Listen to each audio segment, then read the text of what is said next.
Innal hamdalillah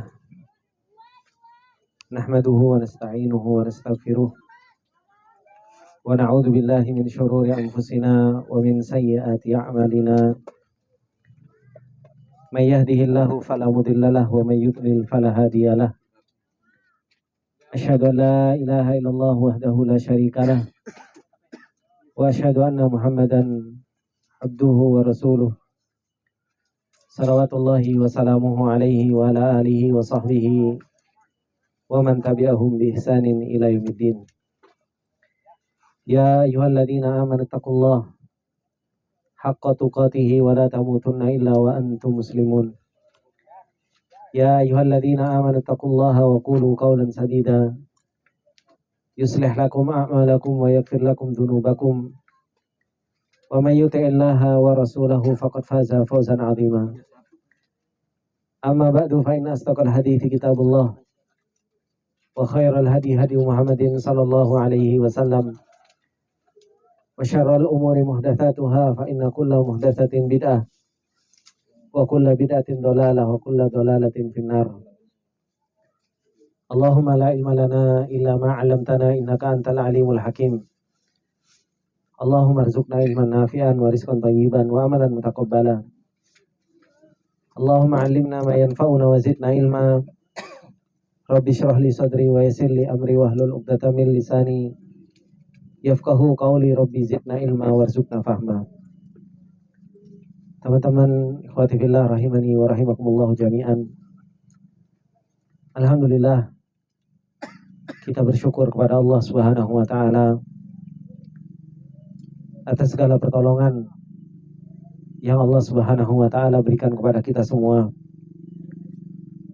sehingga di sore yang berbarokah ini kembali kita melanjutkan sesi nasihat dan saling mengingatkan di antara kita semua untuk kita terus tafaqquh fiddin, untuk terus kita mencari ilmunya Allah Subhanahu wa taala, agar kita terus berusaha memperbaiki agama kita.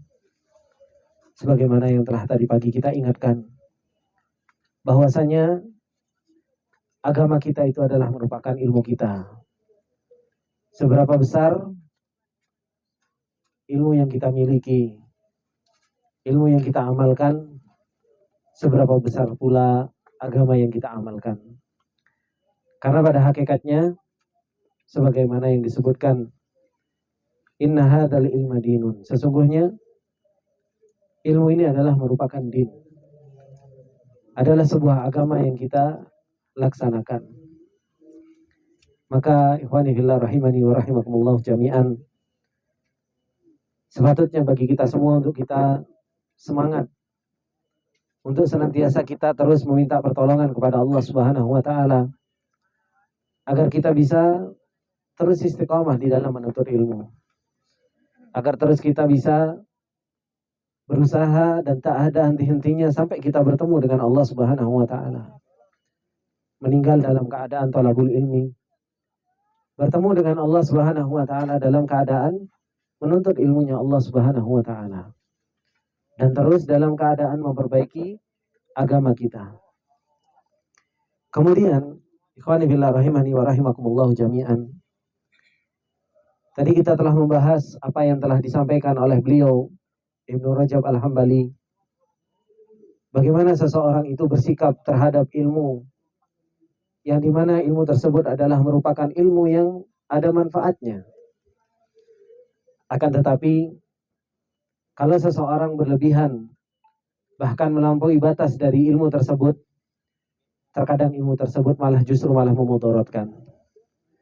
Bisa melalaikan dari hal yang jauh lebih penting, melalaikan dari Allah Subhanahu wa taala. Dan inilah yang harus betul-betul kita sadari di dalam perjalanan menuntut ilmunya kita. Ternyata di dalam perjalanan menuntut ilmunya kita, berusaha untuk mendapatkan ilmu nafi', kita masih banyak hal-hal yang berusaha untuk memalingkan kita dari ilmu nafi' tersebut. Kemudian beliau meneruskan tentang orang-orang yang mereka melampaui batas di dalam belajar ilmu an-nujum. Sampai-sampai beliau sampaikan, Ibnu Rajab Al-Hambali, kata beliau, waqad i'tarada ba'du man ya'rifu hadha ala hadithin nuzuli thuluthul lailil akhir. Dan sungguh telah i'tarada, itu telah memprotes atau telah melawan sebagian orang-orang yang mengetahui tentang ilmu nujum ini, tentang hadis turunnya Allah Subhanahu wa taala di sepertiga malam terakhir. Mereka gunakan akal mereka yang mereka anggap itu adalah merupakan sebuah kecerdasan. Bagaimana Allah Subhanahu wa taala turun di sepertiga malam terakhir, sedangkan sepertiga malam terakhir itu terus-menerus dan berbeda-beda setiap buldan dan setiap amsor. Setiap tempat, setiap negara itu berbeda-beda.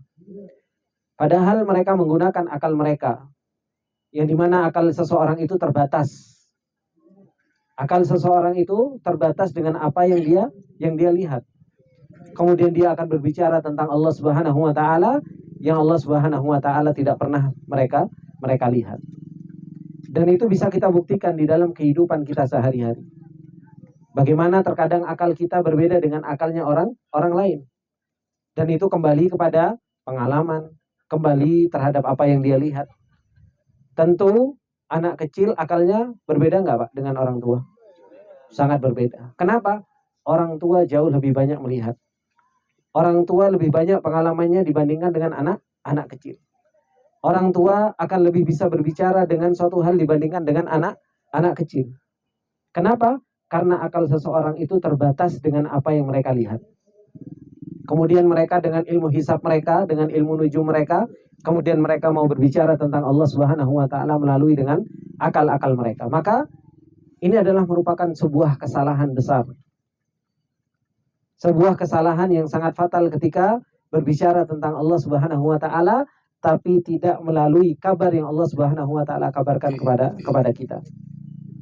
Makanya mereka mengatakan waqala thuluthul lail yakhtalifu bi ikhtilafil buldan. Sepertiga malam terakhir itu berbeda di setiap negara. Fala yumkin ayyakuna an-nuzula fi waqti muayyan. Dan enggak mungkin Allah Subhanahu wa taala itu turun di waktu yang telah ditentukan. Maksudnya terus-menerus, terus gimana arsy Allah Subhanahu wa taala. Maka beliau mengatakan wa ma'lumun bid darurati min dinil Islam. Qubhu hadzal i'tirad. Telah diketahui dengan darurah. Telah diketahui dengan sesuatu yang pasti tentang agama Islam. Di dalam agama Islam tentang apa? Jeleknya pengingkaran ini. Wa anna Rasulullah sallallahu alaihi wasallam wa au khulafa'ahu ar-rasyidin, dan bahwasanya Rasulullah sallallahu alaihi wasallam dan khulafa'ur rasyidin lau sami'u, seandainya mereka mendengarkan, man ya'taridu bihi, orang yang protes dengan hal tersebut atau orang yang mereka mengingkari terhadap hal tersebut, lama nadharuhu, mereka enggak akan pernah ngajak diskusi. Mengajak diskusi. Tapi kan berbeda dengan orang sekarang. Orang sekarang kalau seumpamanya orang itu datang dengan membawa pemikiran baru, biasanya apa? Orang kagum-kagum kan. Ini bawa pemikiran baru. Kayak teringat dengan kejadian-kejadian yang sudah terjadi. Ketika ada orang yang mengatakan membawa pemikiran baru bahwasanya fajar itu mundur beberapa menit. Menjadi sesuatu yang kayak seakan-akan sesuatu yang luar biasa. Atau membawa pikiran-pikiran yang mereka baru, yang dimana seseorang itu terkadang justru malah apa? Mengapresiasi, diajak berdiskusi, diajak berbincang-bincang. Berbeda dengan Rasulullah Sallallahu Alaihi Wasallam. Berbeda dengan Rasulullah dan para sahabat. Ketika ada orang-orang yang nyeleneh, ketika ada orang-orang yang mereka mulai menyimpang, ditanggapi nggak sama Rasulullah Sallallahu Alaihi Wasallam? Nggak ditanggapi. Contohnya apa? Rasulullah Sallallahu Alaihi Wasallam ketika berkata kepada Rasulullah, "I'dil ya Muhammad, fa innaka lam ta'dil." Adillah wahai Muhammad, sesungguhnya engkau bukan orang yang adil. Terus ditanggapi sama Rasulullah SAW. Enggak. Rasulullah Shallallahu Alaihi Wasallam mengatakan, kalau saya bukan orang yang adil, siapa lagi yang lebih adil? Selesai. Kemudian Rasulullah Shallallahu Alaihi Wasallam mengatakan, akan keluar dari tulang sulbi orang ini orang-orang Hawariyun, orang-orang Khawarij. Selesai. Menunjukkan bahwasanya itu adalah orang yang menyimpang. Begitu pula ada datang kepada Aisyah radhiyallahu taala anha. Datang kepada Aisyah radhiyallahu taala anha. Datang kepada beliau dan mengatakan bahwasanya apa? Dia mau mengqadha salat yang telah ditinggalkan selama haid. Apakah Aisyah radhiyallahu taala tak tanya, "Oh, kamu dapat dalil dari mana? Mungkin kamu bisa diskusi sama saya." Apakah seperti itu? Enggak. Langsung Aisyah radhiyallahu taala anha langsung menjas dia. Aharuriyatin anti? Kamu haruriyah? Kamu khawarij? Tegas Rasulullah Sallallahu Alaihi Wasallam dan Khulafaur Rasyidin kepada orang-orang yang mereka menyimpang, para sahabat. Mereka punya sikap yang jelas. Bukan diajak apa? Diskusi. Siapa tahu kita cari kebenaran. Kalau semuanya kita dapat, akhirnya kita kerjakan bersama-sama. Enggak. Ketika itu menyimpang dari Al-Quran, menyimpang dari Sunnah Rasulullah Sallallahu Alaihi Wasallam, mereka nggak pernah untuk mengajak diskusi. Langsung tegas. Makanya beliau mengatakan, lau sami'u man ya'taridu bihi. Kalau seandainya mereka mendengar orang-orang yang mereka menolak atau orang yang mengingkari hal ini, lama nadaruhu, mereka nggak akan pernah ngajak diskusi. Oh, sekarang malah dibuka diskusi, ya kan? Diskusi apakah Allah Subhanahu wa taala bersemayam di atas arsy. Diajak diskusi. Diskusi apakah sebuah permasalahan itu terus didiskusikan dan dipertontonkan. Dan terus dipertontonkan. Apakah ini cara untuk mendapatkan ilmu nafi'? Nggak akan pernah seseorang itu mendapatkan ilmu nafi' dari hal-hal yang seperti ini. Maka nanti beliau akan sampaikan kepada kita semua bagaimana sebagian orang-orang terdahulu itu mereka menganggap bahwasanya thariqatul ilm, cara untuk mendapatkan ilmu itu dengan jidal, dengan berdebat. Dan itu nanti akan disampaikan oleh Ibnu Rajab bahwasanya itu bukan cara untuk mendapatkan ilmu. Dan antum akan dapatkan terkadang orang pengen belajar ilmu fikih. Caranya apa, Pak? Jidal. Caranya debat dulu. Dan itu ada, bukan nggak ada. Sampai zaman sekarang, sampai ada orang mengatakan bahwasanya apa? Belajar ilmu fikih yang paling kuat itu dengan cara jidal. Bukan ilmu nafi yang akan didapatkan, tapi apa? Teori yang akan didapatkan. Maklumat yang akan didapatkan. Kemudian beliau mengatakan bal badaru ila uqubatihi. Bahkan mereka Rasulullah Shallallahu Alaihi Wasallam dan para sahabatnya bersegera untuk memberikan ukubah kepada orang-orang yang menyeleweng dari Al-Quran dan Sunnah Rasulullah Shallallahu Alaihi Wasallam.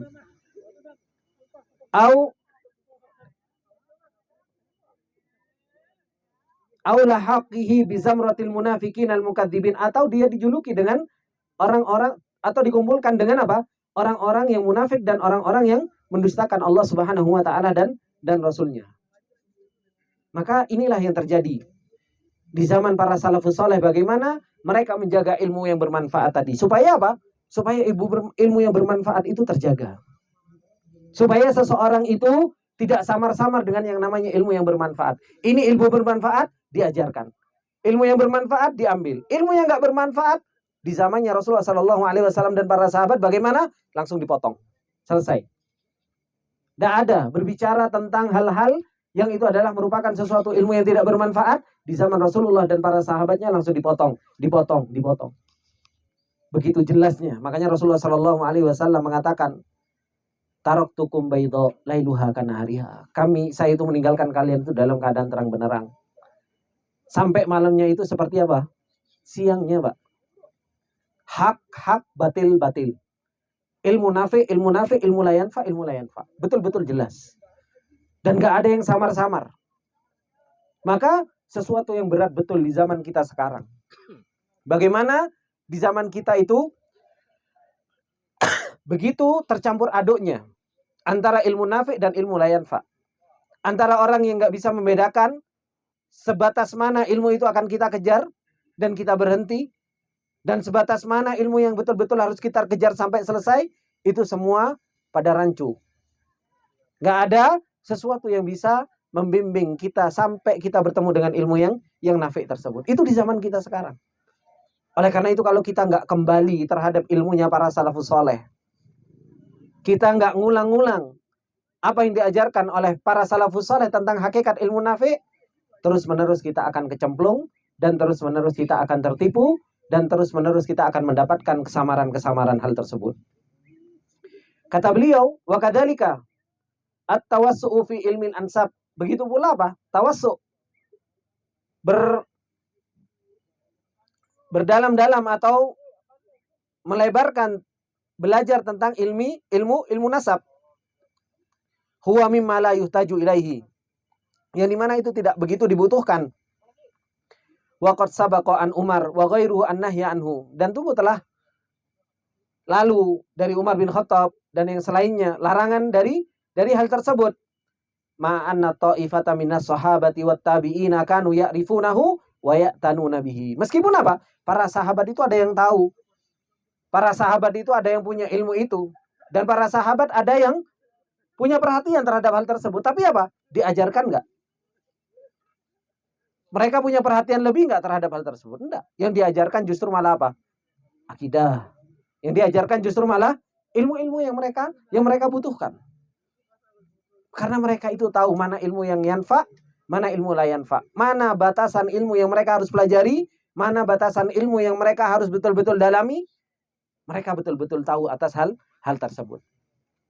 Kemudian kata beliau, wa kadzalika. Begitu pula apa? At-tawassu'u fi ilmil arabiyyah. Berlebih-lebihan di dalam belajar ilmu bahasa Arab. Lughatan wa nahwan. Baik itu secara lughah, baik itu secara nahwu. Huwa mimma yushghalu anil ilmi aham. Yang dimana belajar bahasa Arab menyibukkan dari ilmu yang jauh lebih penting. Menyibukkan dari ilmu yang jauh lebih penting. Wal wuqufu ma'ahu yahrimu ilman nafi'an. Dan terus-menerus berhenti bersama ilmu bahasa Arab sehingga akhirnya dia tidak mendapatkan ilmu yang bermanfaat. Itu juga adalah sesuatu kesalahan. Makanya belajar bahasa Arab ada porsinya, teman-teman. Kapan kita belajar bahasa Arab, sampai kapan kita belajar bahasa Arab, itu ada porsinya.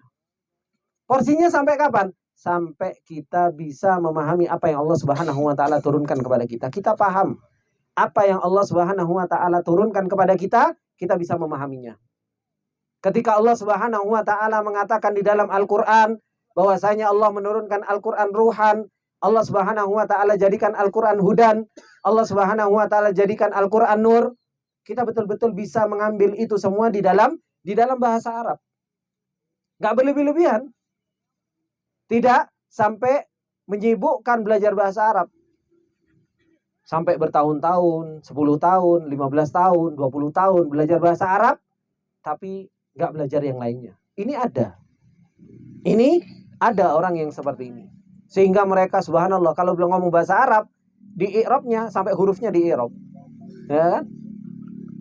Ini ketoi hebat gitu kan. Sampai luar biasa. Tapi ketika ditanya dengan urusan yang lain yang lebih besar, ditanya tentang Allah, ditanya tentang agamanya, justru malah nggak paham dengan hal tersebut. Kata beliau, waqad karaha al-Qasimu Ibni Muhaimarah ilman nahwi. Sungguh membenci Imam Al-Qasim ilmu nahwu. Sampai beliau mengatakan waqala awwaluhu syughlun wa akhiruhu baghiyun. Awalnya itu menyibukkan, akhirnya melampaui batas. Ini ilmu nahwu kata beliau. Tapi apa? Kata beliau wa arada bihi at-tawassu'u fihi. Yang beliau inginkan yaitu apa? Tawassu', yaitu berlebih-lebihan belajar nahwu. Sekarang antum mau debat urusan nahwu, nggak ada selesainya ya teman-teman. Antum baca A, I, U belakangnya, itu mereka itu punya hujah. Mau baca sukun, selama antum punya dalil sah. Makanya belajar ilmu nahwu, ya kan? Belajar ilmu nahwu kadang khilaf, yang ini baca yang belakangnya seperti ini, yang ini belajar. Kenapa? Yang penting saya punya dalil. Dan itu nggak ada selesainya. Dan itu nggak ada selesainya. Makanya apa? Yang paling penting kita bisa paham. Kenapa kita baca ini? Karena memang maknanya menuntut untuk seperti ini. Untuk menuntut seperti itu. Kemudian beliau mengatakan wa kadzalika karaha al-Imam Ahmad at-tawassu fi ma'rifatil lughah wa arabiha. Imam Ahmad membenci terlalu berlebih-lebihan di dalam mengetahui lughah. Dan apa? I'rab-i'rabnya. Wa angkara ala Abi Ubaid tawassu'uhu fi dzalika, dan Imam Ahmad mengingkari kepada Abi Ubaid yang beliau apa? Berlebih-lebihan di dalam belajar bahasa Arab. Wa qala huwa yashghilu amma huwa ahammu minhu. Bahasa Arab menyibukkan dari apa-apa yang jauh lebih penting dari hal tersebut. Ustaz, kalau gitu nggak usah belajar bahasa Arab, Ustaz. Ya kan? Itu juga salah. Kenapa? Allah Subhanahu wa taala firmankan, "Inna anzalnahu Qur'anan Arabiyyan la'allakum ta'qilun." Supaya kita mau belajar sesuai dengan porsinya, supaya kita bisa bahasa Arab, mengetahui apa yang Allah Subhanahu wa taala turunkan. Kalau kita paham dengan apa yang Allah Subhanahu wa taala turunkan, subhanallah. Makanya Al-Qur'an itu bagi orang Arab yang betul-betul paham dengan bahasa Arab, itu luar biasa. Loh, gimana enggak? Rasulullah Shallallahu alaihi wasallam baca surat An-Najm, para orang-orang musyrikin saja bisa sujud. Kan seperti itu. Ubay bin Khalaf saja enggak mau sujud, naruh debu di jidatnya. Kan seperti itu. Kenapa? Betul-betul Al-Qur'an itu adalah merupakan mukjizat dari Allah Subhanahu wa taala.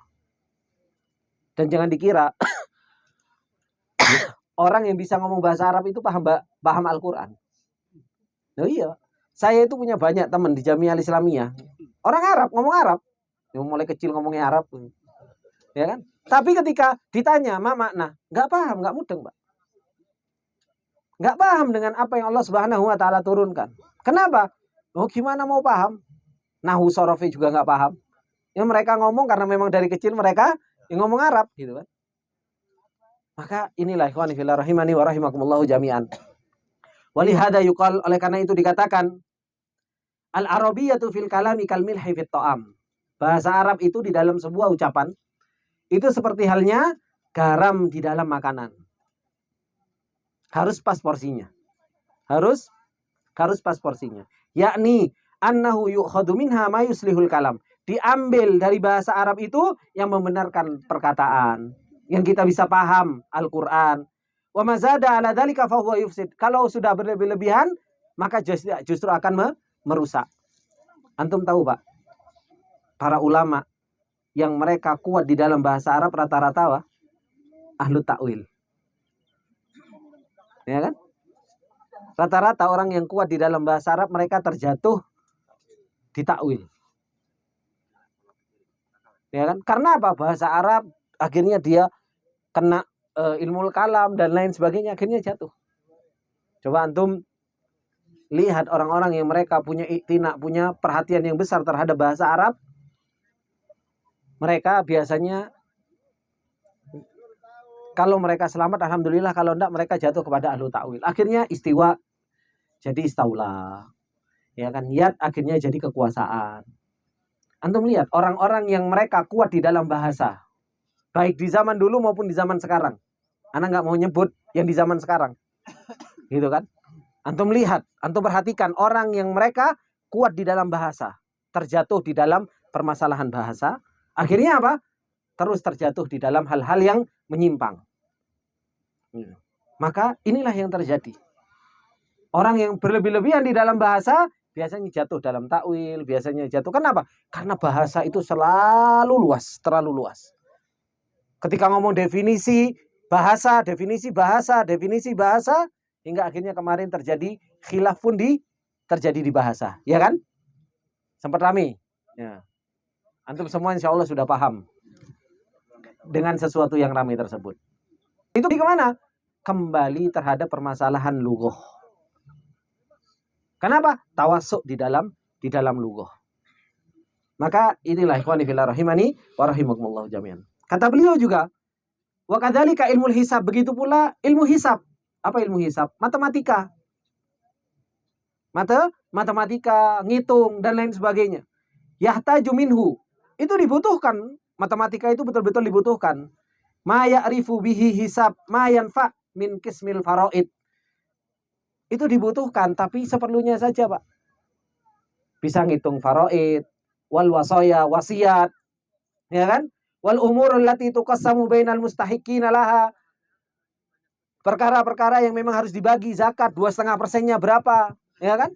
Itu antum harus tahu hitung-hitungannya. Itu yang dibutuhkan. Oh, sekarang belajar matematika, kadang kuliah jurusan matematika sampai 4 tahun, 5 tahun nggak belajar agama. Oh, sing dibutuhno cuma 1.000 tambah 1.000 2.000. Ya. 1.000. Ya kan, belanja selawe sosoki 75. Itu kan yang dibutuhkan. Gitu loh. Orang terkadang subhanallah, untuk ngitung-ngitungan itu terkadang nggak semuanya kita itu harus pintar urusan itu, Pak. Ya kan? Apa kelebihan? Terkadang orang itu saking cepatnya hitung-hitungannya, ngitung kecepatan pesawat. Kayak apa gunanya? Oh, pesawat itu kecepatannya kali ini kecepatan ini kayak apa, Pak? Gitu loh. Ya kan? Terkadang ada orang ngitung kecepatan roket. Ya kan? Dihitung kecepatan roket. Lu buat kita untuk apa faedahnya? Ya. Kita yang kita butuhkan itu tahu 1.000, 2.000, 3.000, 10.000, 50, 100. Itu yang kita butuhkan kan, Pak. Iso nyusui, iso perkalian, ya kan? Itu yang kita butuhkan. Jangan terlalu subhanallah. Makanya kadang saya mikir, saya dulu belajar matematika, habis itu ikut cerdas cermat, pinter, tapi saiki ya Allah, dibutuhkannya cuma gitu-gitu tok gitu kan. Dan iso ngitung duit gitu. Maka beliau mengatakan apa? Yang paling penting kita bisa ngitung faraid. Ya kan? Kemudian apa? Bisa membagi wasiat. Kemudian membagi perkara-perkara yang itu punya hak orang lain, zakat dan lain sebagainya. Kita punya harta sekian, 2,5%-nya berapa? Lah itu kita yang harus tahu. Terkadang orang yang pintar matematika bingung. Kalau pembagian pas lagi zakat bingung. Pura-pura bodoh 2,5% berapa? Kan seperti itu. Itu kayak gitu. Yang punya duit giliran ngitung 2,5% kadang lupa gimana caranya gitu. Kok akemen gitu kan? Seperti itu. Allahu musta'an. Maka inilah ikhwani fillah rahimani wa rahimakumullah jami'an. Wa zaidu ala dzalika ma la yantafi'u bihi. Dan tambahan dari itu yang enggak bermanfaat dengannya illa mujarradu riyadatil adhan wa saqalaha la hajata ilaihi. Dan yang lebih dari itu yang orang bilang apa? Oh, ngasah kecerdasan gitu kan. Ngasah kecerdasan. Ngasah kecerdasan kok pakai matematika. Gitu. Ada orang ngasah kecerdasan pakai matematika, pakai teori ini, pakai teori ini. Enggak usah ngasah kecerdasan pakai matematika, Pak. Ngasah kecerdasan yang paling kuat itu apa? Apa, Pak? Suruh bertemu dengan kehidupan. Cerdas. Ya kan? Iya, Pak. Orang itu kalau pengen cerdas, itu harus ngasah betul-betul dalam dunia kehidupan dia. Kalau enggak, buktikan, Pak. Buktikan. Ada A sama si B, yang A ini kasih terus uang. Ya kan? Manja dia. Yang satu antum buang. Suruh golek mangan dewe, suruh golek ini dewe. Nanti ketika sudah gede, mana yang lebih cerdas, Pak? Ya dibuang, Pak. Kenapa? Dia sudah biasa ngalami kehidupan dia. Makanya untuk melatih kecerdasan itu, seseorang itu harus menghadapi sebuah kehidupan. Itu orang pengen ngelatih kecerdasan, bukan dengan matematika. Orang latih kecerdasan, yang disebut di sini apa? Riyadatul adhan. Biar otaknya apa? Diasah gitu. Iya, diasah. Tapi ngadepi kehidupan, betapa banyak orang-orang yang pintar matematika ngadepi kehidupan bingung, Pak. Gitu kan? Ngadepi kehidupan orang-orang yang pintar matematika, hitung-hitungannya malah bingung. Duh, gajiku 5 juta. Saulan enggak cukup. Bingung sendiri dia. Iya apa enggak, Pak? Loh iya. Gitu loh. Kok kalau dihitung kok kurang gitu kan? Sampai dia bingung sendiri. Enggak cerdas jadinya dia. Tapi betapa banyak orang yang mungkin gajinya seberapa, dia terus jalani kehidupan. Lo cerdas kok dia. Kurang dia cari jalan. Dia cerdas dia. Gitu. Itulah hakikat dari sebuah melatih kecerdasan, bukan dengan matematika gitu kan. Gitu. Maka inilah yang beliau sampaikan.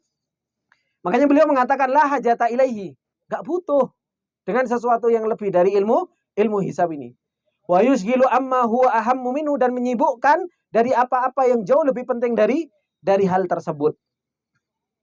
Justru malah gak belajar agama, gak ngaji Al-Quran, gak mempelajari hadis, bahasa Arab gak belajar. Terus bagaimana dia mendapatkan hidayah dari Allah Subhanahu wa ta'ala. Kemudian kata beliau, wa amma ma uhditha ba'da sahabah minal umul lati tawassa'a fiha ahluha. Dan adapun ilmu-ilmu yang diadakan setelah sahabat, yang dimana mereka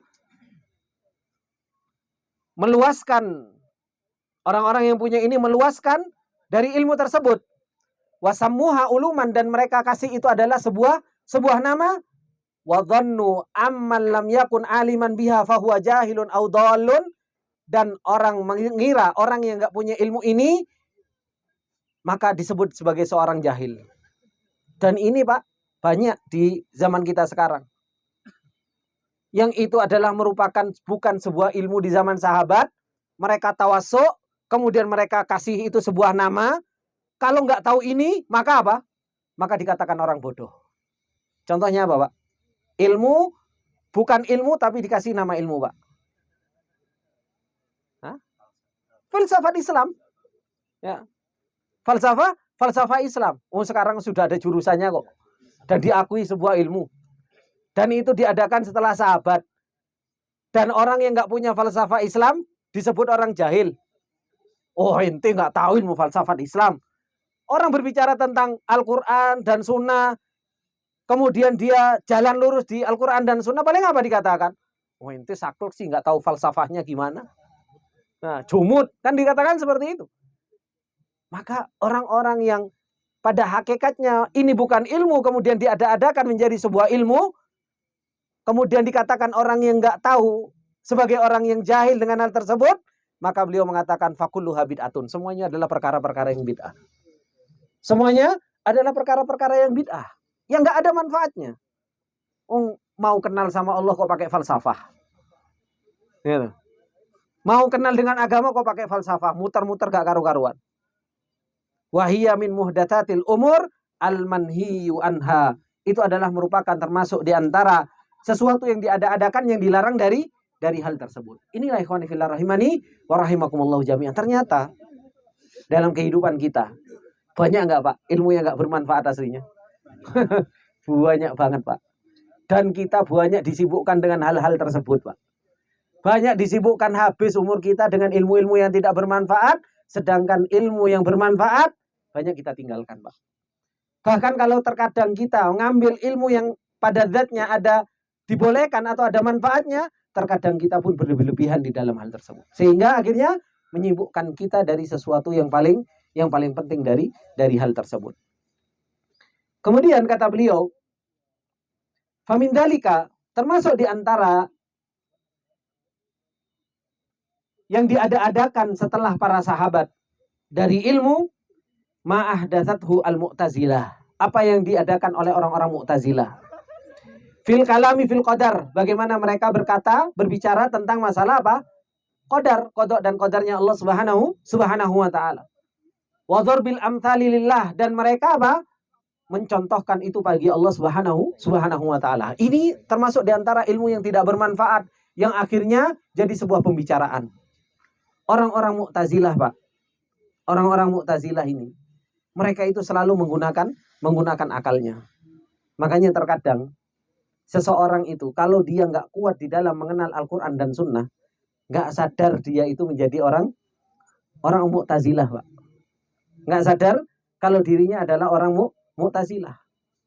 Yang dia lakukan adalah i'tiqad Mu'tazilah. Karena pada hakikatnya Mu'tazilah itu bersandar kepada apa Pak? Kepada akal. Orang kalau nggak ketemu dengan Al-Quran dan Sunnah, ya mereka akan kembali kepada akal mereka. Mereka akan kembali kepada akal mereka. Dan itu terkadang pembelajaran Mu'tazilah itu ada di dalam kehidupan kita. Meskipun seseorang itu nggak pernah belajar di madrasahnya Mu'tazilah. Antum pernah? Semuanya ada pembelajaran Mu'tazilah. Kan nggak ada. Gitu. Apalagi di Indonesia. Nggak pernah antum mendapatkan paling pembelajaran apa? Sunnah, ya kan? Kalau pembelajaran Mu'tazilah nggak pernah antum dapatkan di Indonesia. Tapi apa? Pembelajaran itu akan terus kita dapatkan. Kenapa? Karena mereka selalu kembali ke akal. Dan terus kita itu ketemu dengan akal, dan akal. Kita akan ketemu dengan akal terus. Contoh, Pak. Ya kan? Antum pengen makan. Ya kan? Ana pengen makan nih. Kemudian apa? Antum supaya mendapatkan makanan tersebut akhirnya apa antum? Usaha kan? Kerja. Akhirnya kalau antum mikir, oh ternyata ana itu kalau pengen mendapatkan makan, ana harus kerja. Akhirnya seseorang itu bersandar dan terus berulang dalam kehidupan dia. Kembali terus menguatkan dengan akalnya, akhirnya orang itu mikir. Oh ternyata saya kalau pengen mendapatkan ini harus kerja. Oh ini usaha saya. Terus lupa sama Allah Subhanahu wa taala yang mentakdirkan. Jadi Mu'tazilah apa enggak, Pak? Ya jadi Mu'tazilah lama-lama. Kan seperti itu. Makanya seseorang itu harus kuat, punya ilmu yang bermanfaat supaya apa? Supaya seseorang itu tahu bagaimana ahlu sunnah wal jamaah di dalam memahami qada dan qadarnya Allah Subhanahu wa taala. Kata beliau, waqad warada an-nahyu 'anil khawdi fil qadar. Dan sungguh telah datang larangan untuk berbicara tentang qada dan qadar ini. Wa fi sahihi Ibnu Hibban wal Hakim an Ibnu Abbas marfu'an.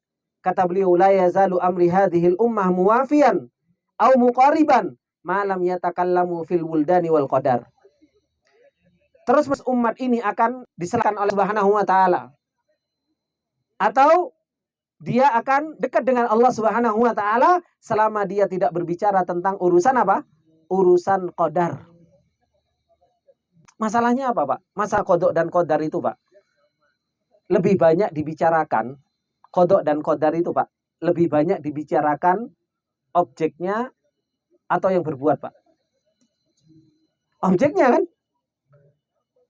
Orang kalau berbicara qada dan qadar lebih banyak dibicarakan itu yang berbuat atau hasilnya, Pak? Hasilnya kan? Kita kiri, wah ini qadarullah. Kan seperti itu kan? Kita kena tipu, qadarullah. Ya kan? Akhirnya kita kecelakaan, nasallallahu alafiyah. Oh, yang dibicarakan itu takdir, ya kan? Istri nambah, takdir, ya kan? Istri berkurang, takdir. Iya enggak? Kan itu yang dibicarakan selalu objek. Padahal qada dan qadar itu apa, Pak? Hakikat beriman terhadap qada dan qadar itu beriman apa, Pak? Perbuatan Allah Subhanahu wa taala.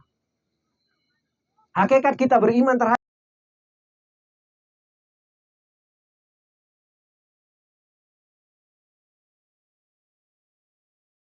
makanya kita terkadang mendapatkan hikmah dari perbuatan Allah Subhanahu wa taala yang berupa qada dan qadar. Itu dari mana? Ya dari kabar dari Rasulullah sallallahu alaihi wasallam. Antum sakit. Kita semua sakit semuanya. Ada orang kena sakit. Apa hikmah dari sakit, Pak? Hah? Apa, Pak? Diampuni dosanya kan? Diampuni dosanya. Tahu dari mana itu, Pak? Dari hadis kan seperti itu. Ya kan? Kita tahu hikmah perbuatan Allah Subhanahu wa taala itu dari mana? Ya dari kabar dari Allah Subhanahu wa taala dan Rasulnya. Makanya terkadang hikmah itu kita ketahui dan terkadang hikmah itu tidak kita ketahui. Tapi apa? Perbuatan Allah Subhanahu wa taala itu tidak pernah lepas dari karunia Allah, hikmahnya Allah dan keadilan Allah Subhanahu wa taala.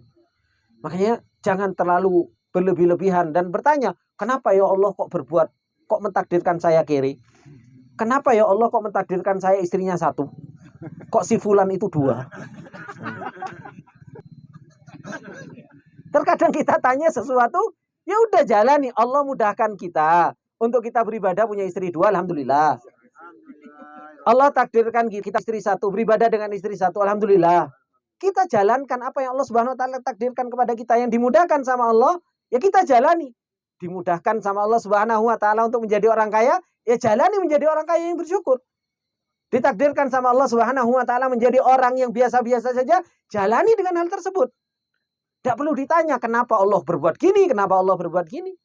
Kalau akhirnya seperti itu, bingung kita. Menjadi orang yang bingung.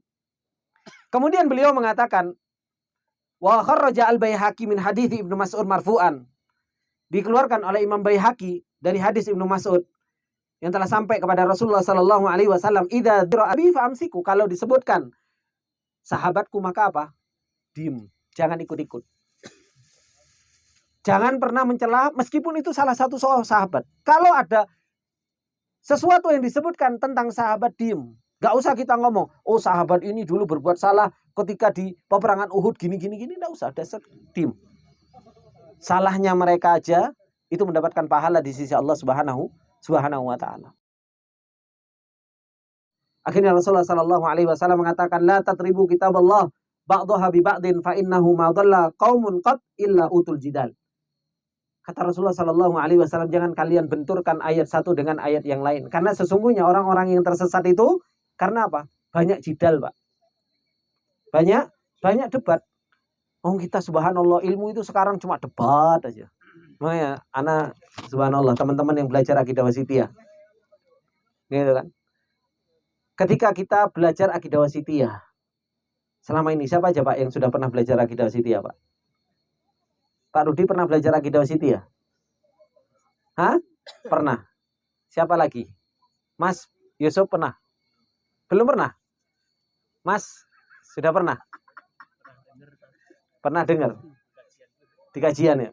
Itu orang belajar akidah wasitiyah biasanya untuk apa, teman-teman? Untuk bantah-bantahan. Gitu. Makanya sampai anak ke teman-teman itu, saya pernah ngobrol sama teman-teman. Baik murid antum belajar apa? Akidah wasitiyah. Wih, kok hebat. Akidah wasitiyah itu kitabnya dur. Gaya bantah. Lo dikira akidah wasitiyah buat bantah-bantahan? Enggak, Pak. Syekhul Islam Ibnu Taimiyah rahimahullah ta'ala bikin akidah wasitiyah itu supaya apa? Orang itu kenal dengan Allah Subhanahu wa ta'ala. Supaya orang itu punya akidah yang benar. Bukan untuk bantah-bantahan. Karena thariqatul ilm bil jidal itu bukan thariqah ilmu, Pak.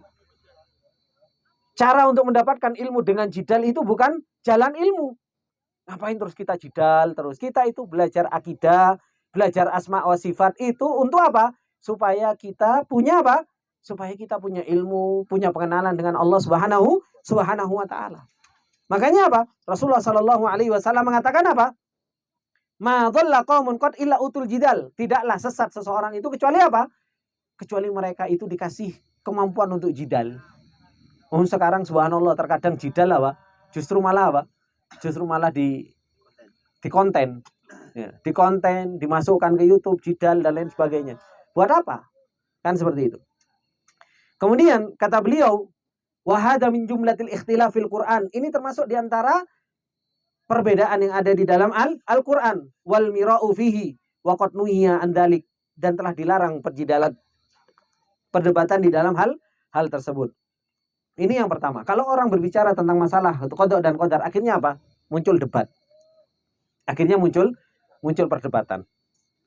Kemudian yang kedua, wa minha al-khawdu fil qadari itsbatan wa nafyan bil aqisatil aqliyah. Kaqaulil qadariyah. Kenapa? Karena orang kalau sudah ngomong qada dan qadar, akhirnya apa? Mereka ngomongnya pakai akal mereka. Dan ini dilarang. Hingga akhirnya sampai orang-orang Qadariyah itu mengatakan apa?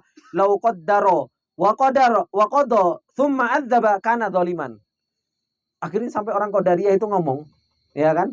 Ini ada orang yang kiri, ya kan? Sudah ditakdirkan miskin. Kemudian apa? Dia itu ditakdirkan dia itu berbuat maksiat. Kemudian setelahnya diadab. Maka apa? Ini sebuah kedoliman. Sampai mereka berani ngomong itu adalah sebuah kedoliman. Allah berarti apa? Dolim bagi mereka. Sudah kiri, ya kan? Habis itu apa? Dia berbuat salah. Kenapa? Sudah dia miskin, kemudian setelah itu dia bermaksiat, kemudian diadab. Akhirnya apa? Akhirnya dolim, dianggap sebuah dolim. Kenapa? Karena tadi yang dilihat itu hanya maf'ulnya saja, objeknya saja. Yang dilihat hanya objeknya saja.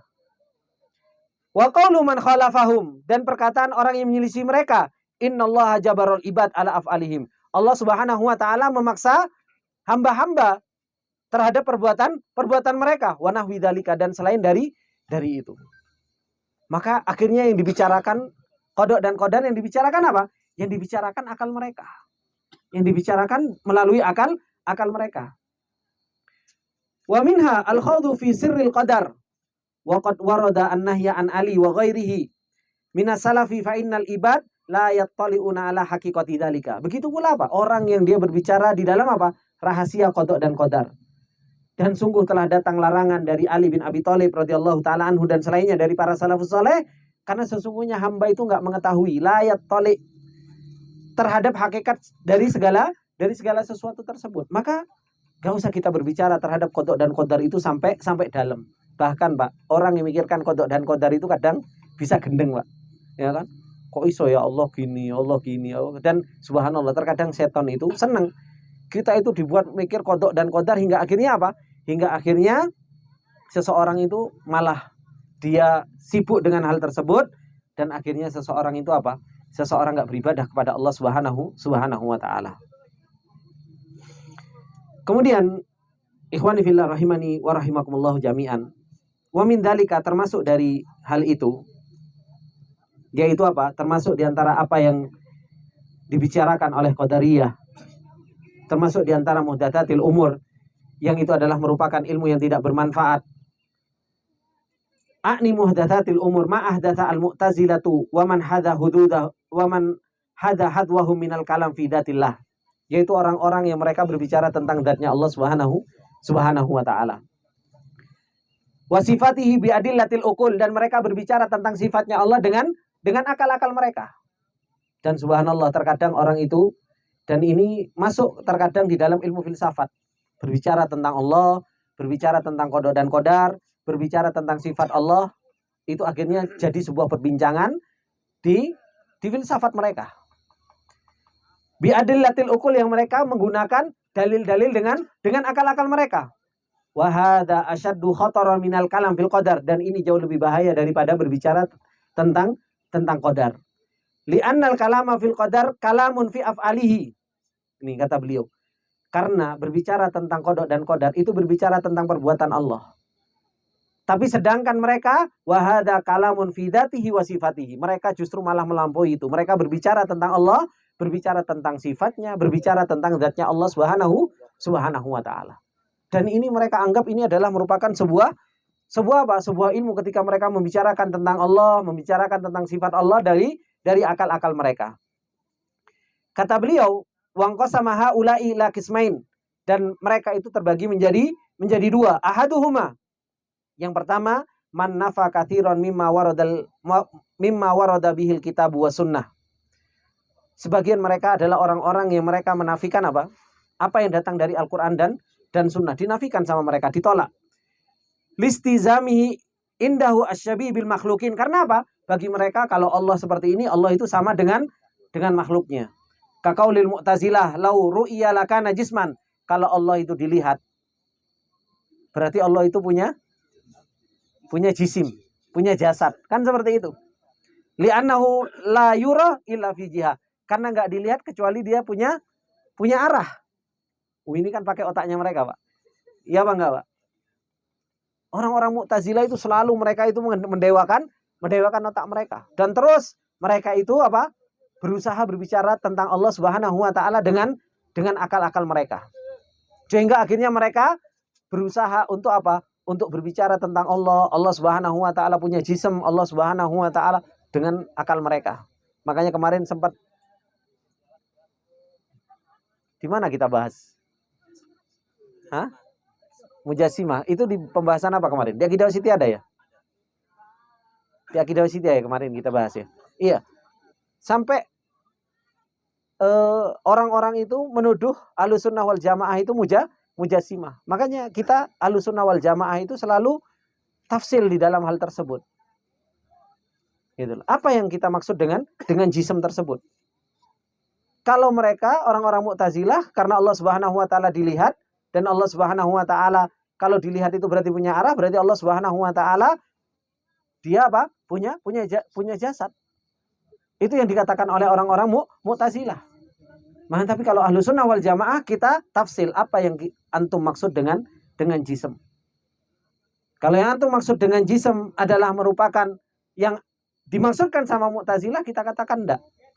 Tapi kalau yang antum maksud bahwasanya Allah punya tangan, Allah Subhanahu wa taala punya wajah, Allah Subhanahu wa taala punya betis, Allah Subhanahu wa taala punya kaki, ya kita tetapkan Allah Subhanahu wa taala punya itu semua.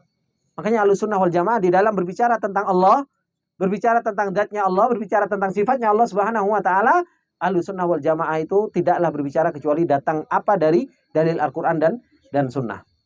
Jadi itu kelompok yang pertama yang berbicara tentang Allah, baik zatnya maupun sifatnya, berbicara dengan akal.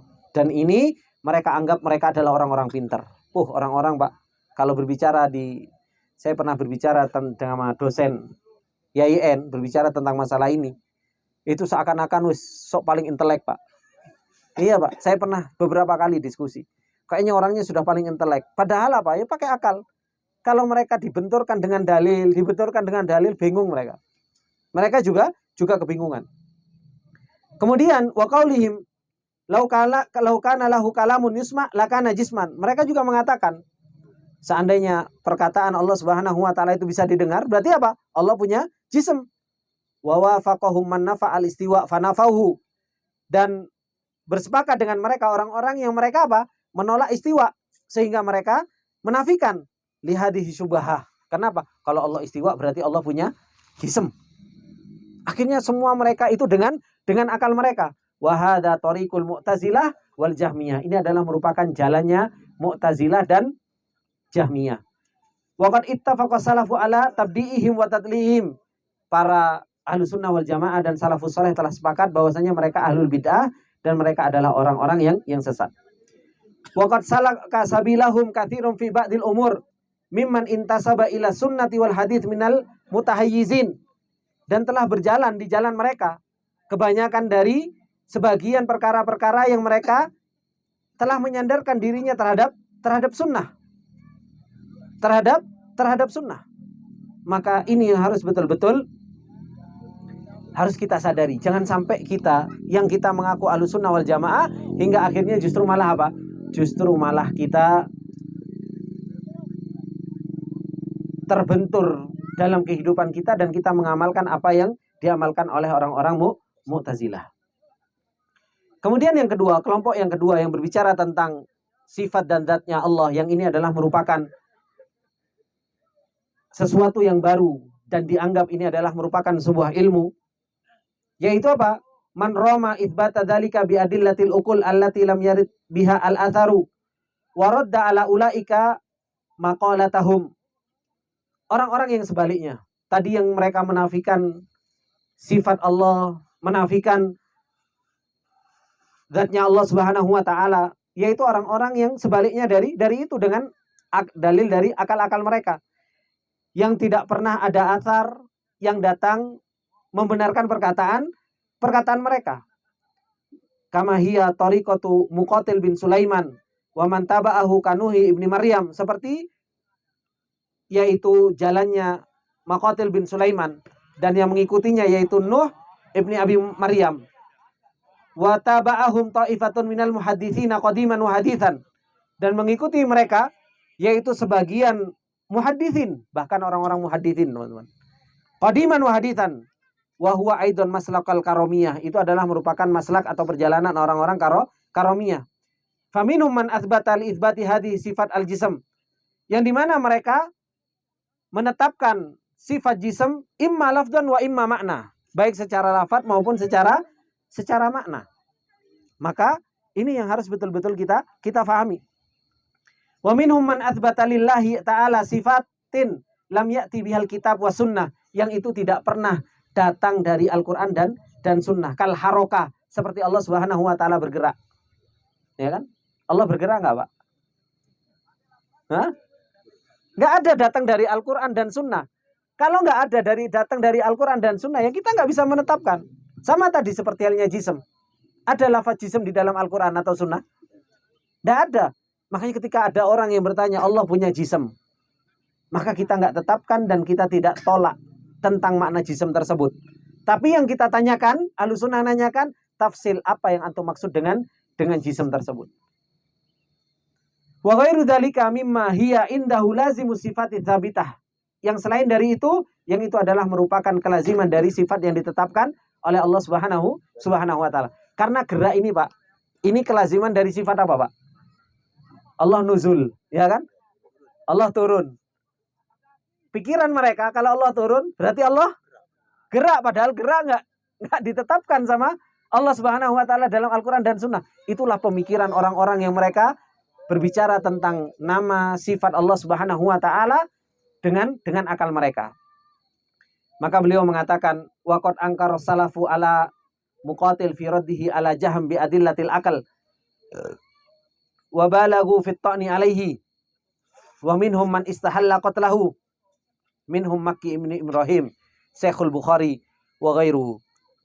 Oleh karena itu para salafus saleh mengingkari terhadap muqatil di dalam penolakannya terhadap Jahm bin Safwan dengan adillah dalil akal. Bahkan apa? Mereka berlebih-lebihan di dalam apa? Mencela mereka. Bahkan sampai ada yang menghalalkan untuk dibunuh. Termasuk di antara mereka yaitu Makki bin Ibrahim, gurunya Imam Bukhari. Kemudian beliau Ibnu Hajar Ibnu Rajab Al-Hambali rahimahullah ta'ala menjelaskan tentang hal ini, tentang akidah salafus saleh. Bagaimana para salafus saleh di dalam hal ini. Beliau mengatakan was-shawab ma'alihi salafus saleh min imrari ayati sifat. Dan yang benar bagaimana akidah Ahlussunnah, yaitu yang para salafus saleh berada di atasnya, yaitu apa? Min imrari ayati sifat, yaitu apa? Kita berjalan dengan ayat-ayat sifat itu sesuai dengan yang datang. Wa ahadithiha, dan hadis-hadisnya kama ja'at, sebagai mana mereka datang. Min ghairi tafsirin laha, tanpa harus ditafsirkan. Kalau seumpamanya turun, maka ada pergerakan. Ini nggak perlu ditafsirkan seperti itu. Sudah, apa yang datang ya sudah kita yakini. Kemudian apa? Wala takyifin, dan nggak perlu dibagaimanakan. Nggak perlu dibagaimanakan. Wala tamthilin, dan tidak perlu dipermisalkan dengan makhluknya. Wala yasihu an ahadin minhum, dan tidak benar salah seorang dari mereka khilafu dzalikal battah. Nggak ada perselisihan sama sekali di dalam hal ini. Nggak kuat.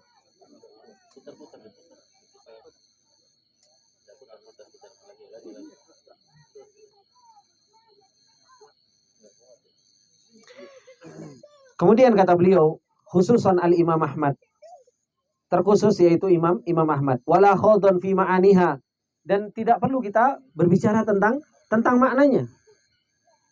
Wala darbul amthal laha,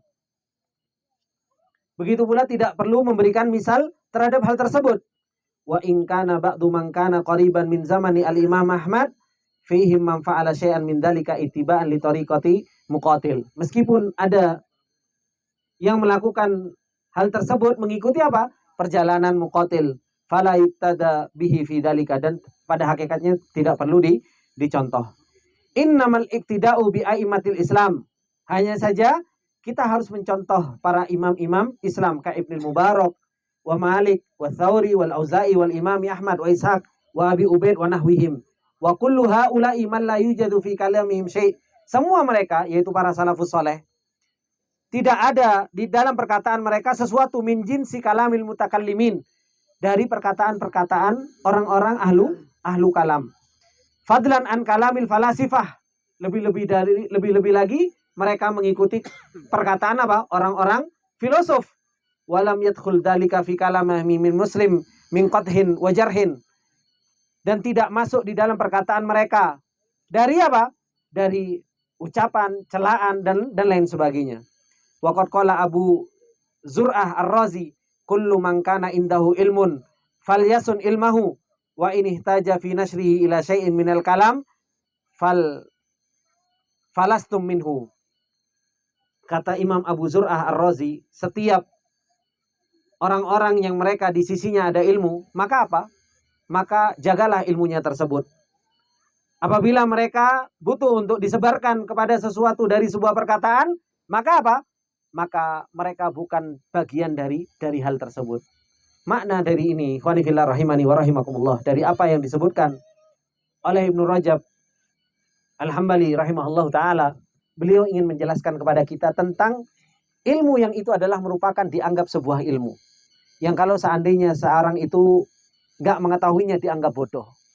yang dimana ilmu itu adalah merupakan ilmu kalam, ilmu falsafah, yang begitu banyak orang terjatuh di dalam hal tersebut. Bahkan terjatuhnya mereka di dalam ilmu kalam dan ilmu falsafat ini, terjatuhnya mereka ketika mereka membicarakan tentang Allah Subhanahu wa taala. Mereka berbicara tentang zatnya Allah. Mereka berbicara tentang sifatnya Allah dengan akal mereka, dengan ilmu filsafah mereka, dengan ilmu kalam mereka. Ini semua yang akhirnya menjadikan mereka terjatuh dan akhirnya menjadikan mereka tersesat. Itu yang disampaikan oleh beliau Ibnu Rajab Al-Hambali. Oleh karena itu, kalaupun kita tidak tahu tentang ilmu kalam, kalaupun kita tidak tahu tentang ilmu falsafah, tidak usah sedih. Wong ilmu tersebut juga bukan sesuatu yang ilmu yang nafi.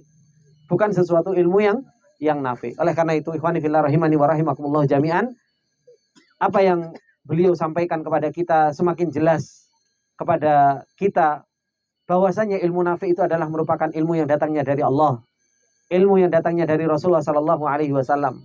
Yang ilmu itu tersebut menjadikan ruh di dalam kehidupan kita untuk kita bisa hidup hati kita menjadi hati yang sehat, kenal dengan Allah Subhanahu wa taala, dan kita bisa cinta kepada Allah Subhanahu wa taala. Kita bisa rindu untuk bertemu dengan Allah Subhanahu wa taala. Ini ikhwani fillah rahimani wa rahimakumullah jami'an, sedikit yang bisa kita ambil di sore yang berbarokah ini.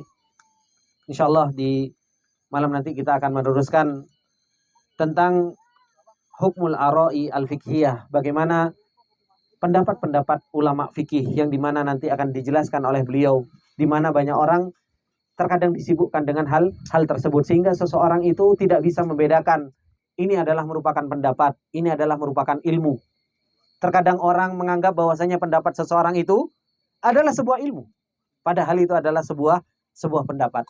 Semoga yang sedikit ini bermanfaat buat kita semua. Subhanakallahumma wa bihamdika asyhadu an la ilaha illa anta astaghfiruka wa atubu ilaik. Wassalamualaikum warahmatullahi wabarakatuh.